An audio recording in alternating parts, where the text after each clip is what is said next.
G'day, I'm Stephen Page from Page Provan Family and Fertility Lawyers, and you may wonder, how come I'm wearing this shirt as opposed to a suit? Well, surprisingly, I know people who've only seen me in a suit, I do wear t-shirts, and I do wear shirts, and I don't always wear a suit. I wear a suit for work, but how come I'm wearing this really loud t-shirt? Well, it is. And why am I saying it in this video? Well, it relates to what's happened this year, 2023. This has been recorded in December 2023, and I'm looking back at the year. And if you happen to see this video before Christmas, Merry Christmas. If you happen to see this video in 2024, Happy New Year. So looking back on 2023, it has been an extraordinary year for me and our firm. And I want to start with the last bit of news, which is extraordinary. No one thinks little law firms like ours have star candidates, but we have one. And that just talks about the attributes of all our staff, all our team. Ella Leach is a paralegal working for us. She will, in 2024, graduate and then become a solicitor. She has been awarded the University Medal by Griffith University. That means that she is the top graduate in law. Extraordinary achievement. Well done, Ella. That is just amazing. So proud of the very little bit that we've helped you with. And what did Ella write her thesis about? Oh, you'll be surprised. Surrogacy, because she loves surrogacy, is so interested in what is involved with surrogacy. So proud of Ella. But again, why am I wearing this t-shirt? I might finally get to the point.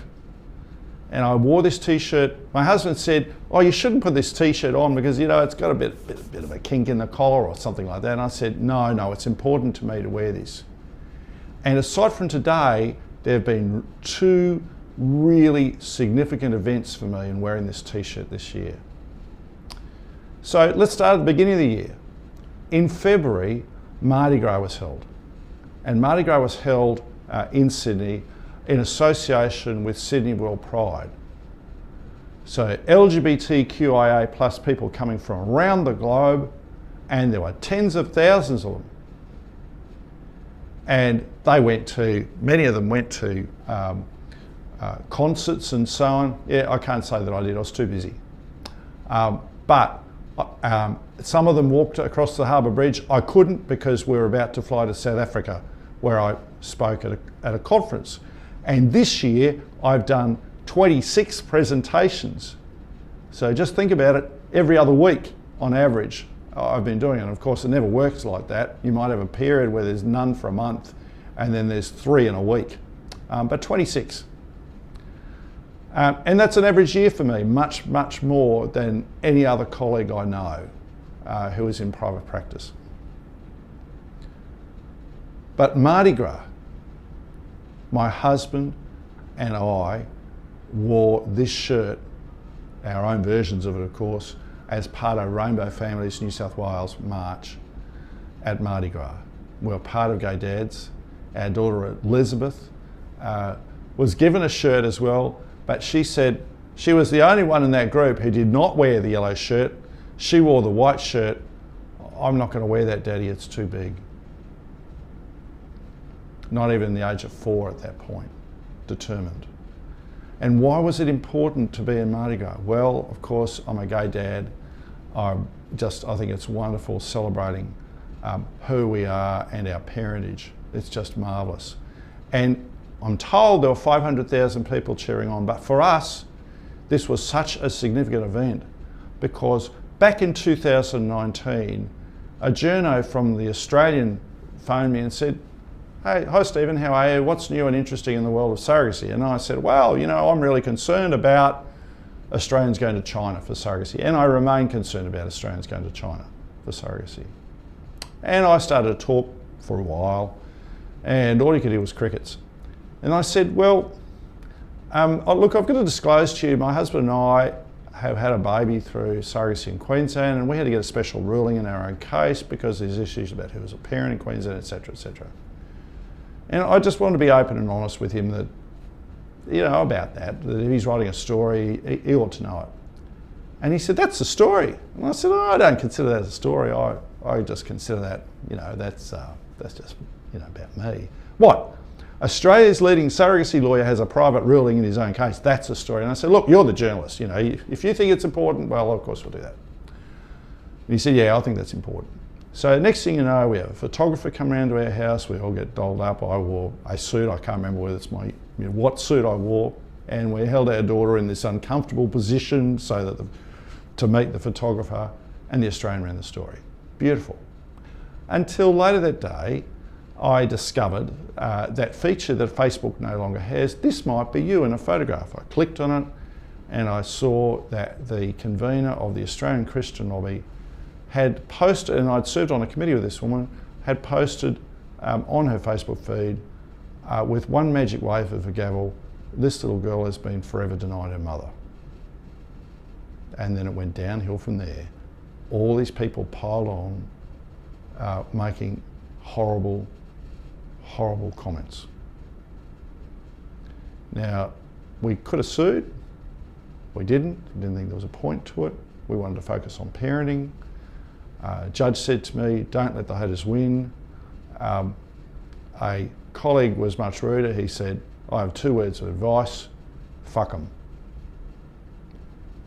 And which was all good and well, but this was something really personal and it really, really hurt.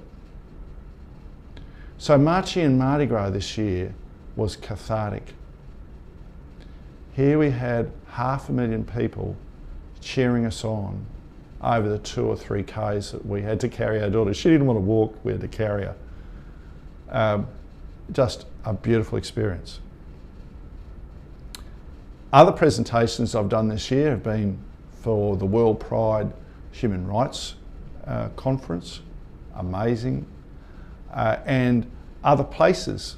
As I said, shortly after that I had to go to Cape Town and present, international conferences including in Las Vegas, and national conferences in Australia, including for IVF clinics and for fertility nurses, for example. But the second significant occasion that I wore this shirt was in June in Copenhagen. And this was for the International Surrogacy Forum.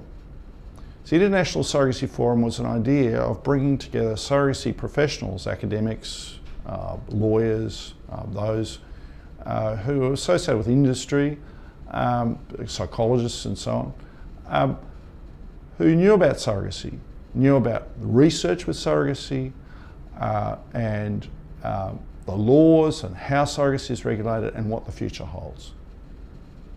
So the first one was held in 2019 in Cambridge, and how the International Surrogacy Forum came about was it was an idea of a UK lawyer, Anne-Marie Hutchinson, and me, because we had been having a discussion about how we had to have an intellectual response to a report that had been written, and I was wholly dissatisfied that there had been no substantive response. And Anne-Marie said, well, how about we hold a conference? And I said, yeah, that's a great idea, we should do that.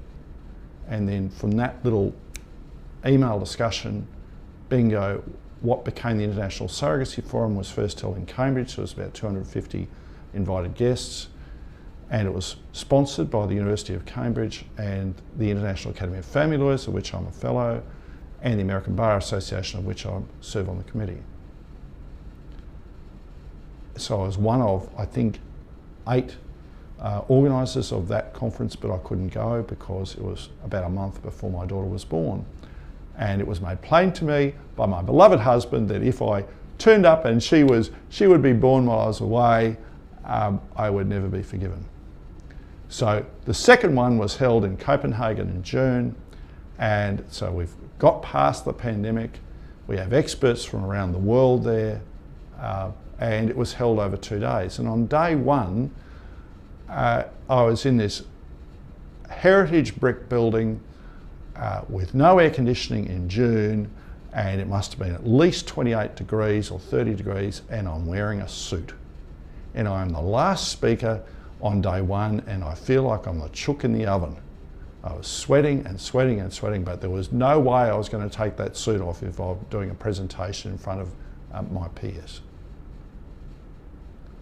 But all day I had heard, principally from European speakers, about how important it is that there is a genetic relationship between parent and child, and if there isn't a genetic relationship, really we don't like surrogacy. And I thought to myself, well, how does that make me and others feel? If there's no genetic relationship between parent and child, what happens with gay couples? What happens with lesbian couples?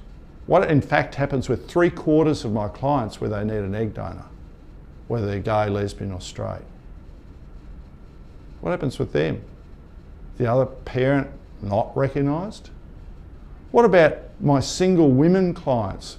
For example, the theatre nurse who'd never been able to find a bloke. You know, imagine she works these terrible hours and there aren't suitable guys around, discovers she has cancer, and next thing you know, she needs an egg donor, a sperm donor, and a surrogate. What about her? How would that make her feel about parent? And more importantly, how would that make the child feel that, oh, this isn't really your parent? That made me fumingly angry. I was so angry about it. And I got asked a question which was about parents' rights, and I snapped at it. I said we should be focused on the rights of children, not parents. That's what it's all about. It's about children.